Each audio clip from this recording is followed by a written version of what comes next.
অলপ অলপ ৰখ এই এজনৰ হলে চবৰে হ'বই মই ক'তো নাযাওঁ ৰখি লাহে লাহে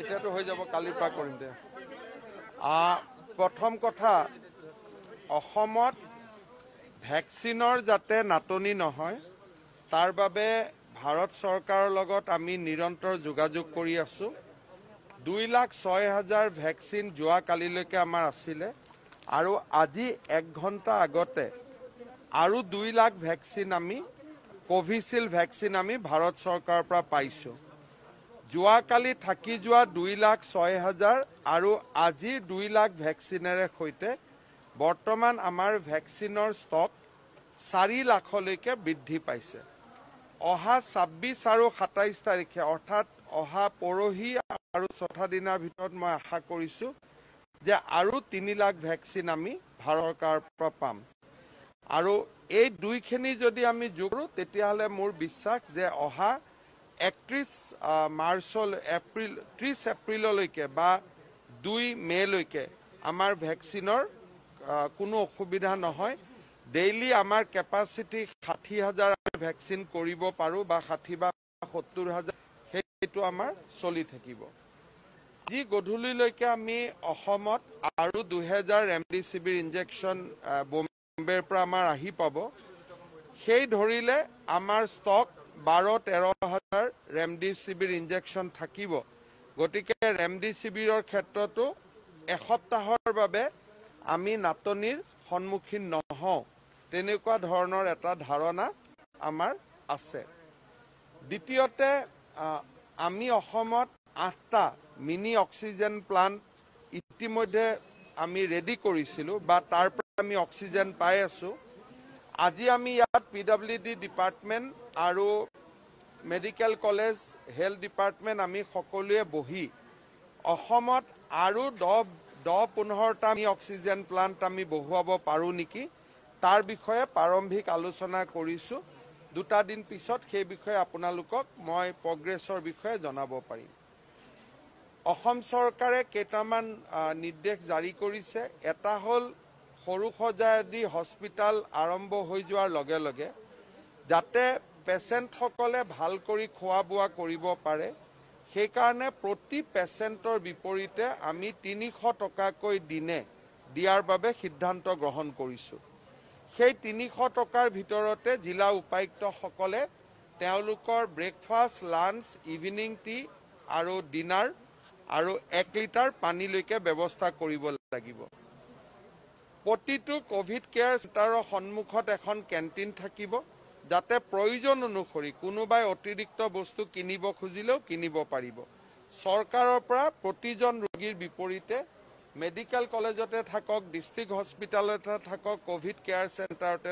থাকক আমি 300 টকাকৈ দিয়াৰ বাবে সিদ্ধান্ত গ্ৰহণ কৰিছো দ্বিতীয়তে হোম কোৱাৰেণ্টাইন আজি আপোনালোকে দেখিছে যে প্ৰতিদিনাই 4,000 যাত্ৰী আমাৰ অসমত আহিছে এই যাত্ৰীসকল গাঁৱলৈকে যায় হোম কোৱাৰেণ্টাইন যাতে গাঁৱত হ'ব পাৰে তাৰ বাবে আমি এখন কমিটি বনাব সিদ্ধান্ত লৈছো গাঁওবুঢ়া পঞ্চায়ত যুৱক সংঘ সকলোকে সামৰি যাতে সেই কমিটিখনে গাঁৱে গাঁৱে হোম কোৱাৰেণ্টাইনটো এফেক্টিভলি এনফৰ্চ কৰিব পাৰে কমিটিখন আজি এতিয়া আমি অৰ্ডাৰ ওলোৱাৰ লগে লগে আপোনালোকে পাই যাব অৰ্থাৎ 300 টকা প্ৰতিদিন পাব খোৱা বোৱাৰ বাবে আৰু হোম কোৱাৰেণ্টাইন এনফৰ্চ কৰিবৰ কাৰণেও আমি এখন প্ৰতি গাঁৱক সামৰি বা একোটা ফ্ল্যাট হলে সেই ফ্ল্যাটটোৰ গোটেই ফ্ল্যাটক সামৰি আমি এখন কমিটি বনাম যিখন জিলা উপায়ুক্তসকলে অহা 3 দিনৰ ভিতৰত কমিটি বনাই কমিটিৰ মিটিং কৰিব আৰু গাঁওবিলাকক যাতে হোম কোৱাৰেণ্টাইনটো 7 দিনৰ কাৰণে এনফৰ্চ কৰিব পাৰে তাৰ বাবে কমিটিখনে ব্যৱস্থা ল'ব তাৰ উপৰিও জেনেৰেলি আমাৰ অসম বা গুৱাহাটীত হস্পিটাল বেডৰ এভেইলেবিলিটি লৈ আমি আলোচনা কৰো আৰু মই ভাবো যে অহা 7 দিনলৈকে স্থিতি সন্তোষজনক হৈ থাকিব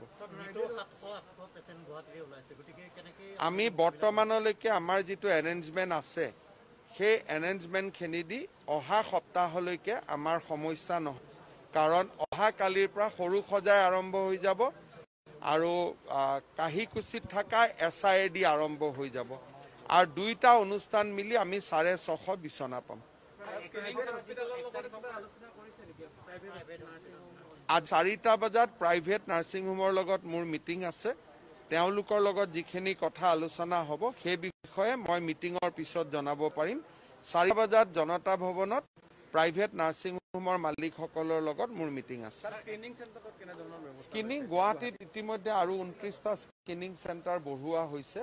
অহা কালি পৰহিৰ পৰা সেইকেইটা এফেক্টিভ হৈ যাব। প্ৰতি ৱাৰ্ডত এটাকৈ হ'ব।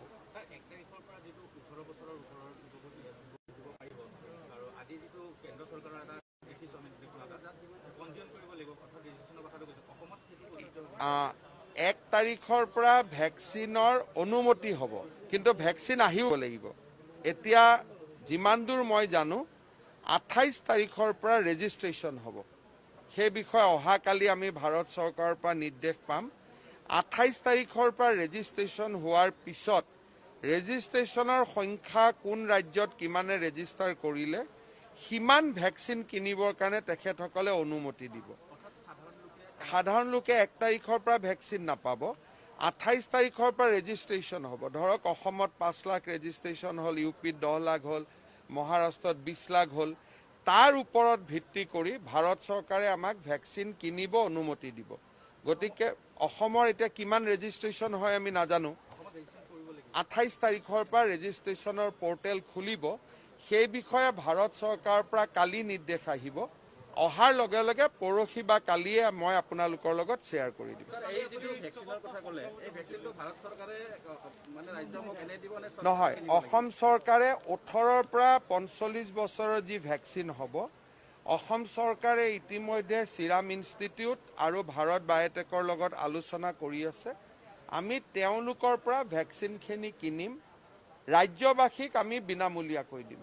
প্ৰথম অৱস্থাত অসম আৰোগ্য নিধিত আমাৰ জমা থকা টকাখিনি খৰচ কৰা হ'ব। অতিৰিক্ত পুঁজি যি ধৰণে প্ৰয়োজন হ'ব ৰাজ্য চৰকাৰে নিজৰ বাজেটৰ পৰা দিব। কেন্দ্ৰই 45ৰ ওপৰৰখিনিক কেন্দ্ৰই দিব। বৰ্তমান আমাৰ অক্সিজেনৰ ষ্টেটাছক লৈ বিশেষ কোনো নাটনিৰ সৃষ্টি হোৱা নাই। 50 MT আমাৰ প্ৰডাকশ্যনৰ বিপৰীতে আমি 30-28 MT খৰচ কৰি আছোঁ। গতিকে মই ভাবোঁ যে অক্সিজেন আদিৰ সমস্যা অসমত 10 মে'ৰ পিছতহে আৰম্ভ হ'ব। তেতিয়ালৈকে আমি পৰিৱেশবোৰ কি ধৰণে জোৰা টাপলি মাৰিব পাৰোঁ তাৰ প্ৰচেষ্টা চলি আছে। ডাবল মিউটেণ্ট অসমত এতিয়া আহি গ'ল আৰু এতিয়া আপোনালোকে ICMR পৰা গম পাই থাকিব। প্ৰত্যেকটো চেম্পল আমি জিনমিক ছিকুৱেন্স নকৰোঁ। এটা পাৰ্চেণ্টেজ জিনমিক ছিকুৱেন্স হৈ থাকে। গতিকে ICMR জিনমিক ছিকুৱেন্স কৰি থাকে। ৰেগুলাৰ কোনোবা ইউকেন ভেৰিয়েণ্ট পায়, কোনোবা ডাবল মিউটেণ্ট পায়, কোনোবা কিবা পায়। কিন্তু নতুন কিবা মিউটেণ্ট আৰু আহিলেহে তেওঁলোকে আমাক জনাব যে নহয় আমি জিনমিক ছিকুৱেন্স কৰোঁতে এইবাৰ আমি ট্ৰিপল মিউটেণ্ট পালোঁ বা নতুন কিবা মিউটেণ্ট পালোঁ, তেতিয়াহে আমাক জনাব। সদায় পাই থকা মিউটেণ্ট কেইটা পালে আমাক আৰু নজনায় তেওঁলোকে। সামাজিক সংক্ৰমণ মানে কি? গুৱাহাটীততো ট্ৰেভেলৰ যেতিয়া মানুহবিলাক আহিছে, বহুতে ষ্টাম্প মাৰি দিয়াৰ পিছতো নিয়ম মানা নাই। গতিকে ইজনৰ পৰা সিজনৰ গাতটোতো খুচৰি আছে। আজি ধৰক কাৰোবাৰ গাত ষ্টাম্প আছে, সি হাত দীঘল চাৰ্ট পিন্ধি লৈছে, ষ্টাম্পটো লুকাই লৈছে। সেইকাৰণে আমি গাঁৱৰ কমিটিখন কৰিব খুজিছোঁ যাতে গাঁৱত নজৰ দিব পাৰে। আমিতো ষ্টাম্প মাৰি পঠাইছোঁ এয়াৰপৰ্টৰ পৰা, কিন্তু তেওঁলোকে দীঘল চাৰ্ট পিন্ধি লৈছে, ষ্টাম্পটো ভিতৰতে সোমাই আছে। সেইকাৰণে অলপ ৰাইজেও সতৰ্ক হ'ব লাগিব। এতিয়া বহুত ৰেল ষ্টেচনত ক'ভিড চাওক, শ্ৰীৰামপুৰত সমস্যা আছে। শ্ৰীৰামপুৰত যদি আপুনি ট্ৰাক ড্ৰাইভাৰক চেক কৰে তেতিয়াহ'লে তাতে ট্ৰাক লাইন হৈ যাব পজিটিভ পোৱা, আৰু তাতে এচেঞ্চিয়েল কমোডিটিজ আহে। গতিকে তাত যদি আপুনি ট্ৰাক ৰখাই দিয়ে, গুৱাহাটীতো খাদ্যৰ নাটনি হৈ যাব। সেইকাৰণে ট্ৰাক ড্ৰাইভাৰৰ ক্ষেত্ৰত আমাৰ নিৰ্দেশটো হ'ল যে যিখন পাৰ্কিং লটত ফাইনেলি ট্ৰাকখন ৰখে তাতেহে আপোনালোকে টেষ্ট কৰিব, যাতে ট্ৰাকখন ৰাস্তাত ৰখি নাযায়। ধৰক কোনোবা এখনে মেডিচিন লোৱা ট্ৰাক আহি আছে, ড্ৰাইভাৰজন পজিটিভ হৈ গ'ল, আমি হস্পিটেলত লৈ আহিলোঁ। এতিয়া শ্ৰীৰামপুৰৰ পৰা ট্ৰাকখন কোনে চলাই লৈ আহিব? গতিকে কথাবোৰ ভবাৰ দৰে সহজ নহয়। সেইকাৰণে আমি নিৰ্দেশ দিছোঁ যে ট্ৰাকখন আহি যেতিয়া বেলতলাৰ পাৰ্কিং লট পাব তেতিয়াহে টেষ্ট কৰিব, যাতে গুৱাহাটীত ঔষধ আদিৰ বা অসমত ঔষধ আদিৰ নাটনি নহয়। কিন্তু যিবিলাক প্ৰাইভেট ভেহিকল শ্ৰীৰামপুৰ বক্সিহাটেদি আহিছে তেওঁলোকৰ টেষ্টিঙৰ কাম ইতিমধ্যে আৰম্ভ হৈছে। কিন্তু ট্ৰাক আমি টেষ্ট কৰিব নোৱাৰোঁ। ট্ৰাক টেষ্ট কৰিলে অসমৰ ভিতৰত অদ্ভুত নাটনিৰ সৃষ্টি হ'ব।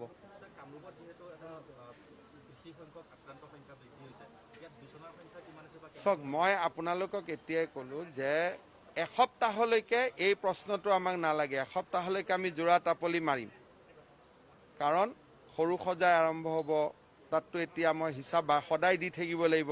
কালি আপোনালোকক কৈ দিছোঁ যে তাতে 400 মানুহ থাকিব, তেতিয়া এজনো মানুহ নাই। তাৰমানে 400ৰ ভেকেঞ্চি আহি গ'ল।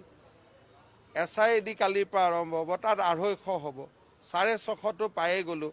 আৰু বেড প্ৰতিদিনেই খালী হৈ থাকে। গতিকে অসমৰ ৰাইজক আপোনালোকে আশ্বস্ত কৰিব পাৰে, অহা এসপ্তাহলৈকে বিচনাৰ নাটনি নাই। এসপ্তাহৰ ভিতৰত আমি আৰু নতুন ব্যৱস্থা কৰি ল'ম। আমাৰ এতিয়ালৈকে কাকো আমি ৰিফিউজ কৰা নাই। যাক ICU লাগে তাক ICU এতিয়ালৈকে দি থকা হৈছে। কাকো ৰিফিউজেল আজিলৈকে অসমত কোনো হোৱা নাই।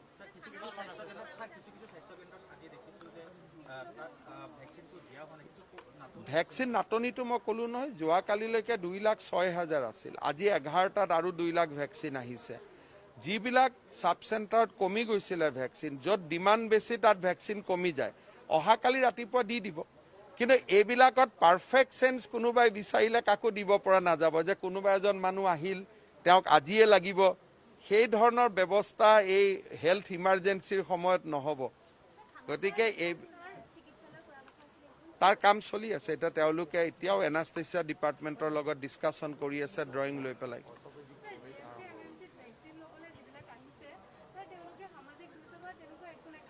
চক মোক আৰু মানুহৰ ব্যৱহাৰ, তেওঁলোক মোতকৈ পূজ্য, মোতকৈ ডাঙৰ, মই তেওঁলোকক কি শিকাম কওক।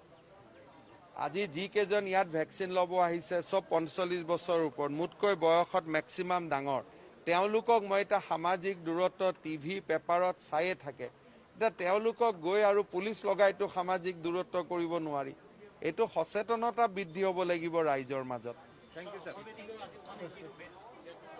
আজি আমাৰ ইয়াতে যি অৰ্থপেডিক আছে GMCHত, তাত আমি 182 বেড আজিৰ পৰা আৰম্ভ কৰিম। তাতে 60খন বেডত অক্সিজেন ল'ব পাৰিব।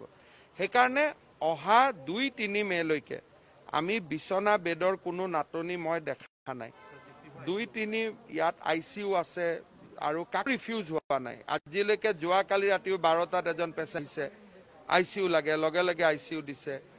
এতিয়া 2-3লৈকে কোনো অসুবিধা নাই। আৰু মই ভাবোঁ যে এইখিনি হৈ থকালৈকে 750ৰ হস্পিটেলখনৰ কামো বহুত আগবাঢ়ি যাব। আজিৰ মুহূৰ্তও অসুবিধা নাই আৰু অহা এসপ্তাহলৈকে অসুবিধা নহয়। এসপ্তাহৰ পিছত আমি আৰু নতুন ব্যৱস্থা কৰিব লাগিব। ৰাজনীতিৰ কথা তেওঁলোক থাকক, মোৰ এইটো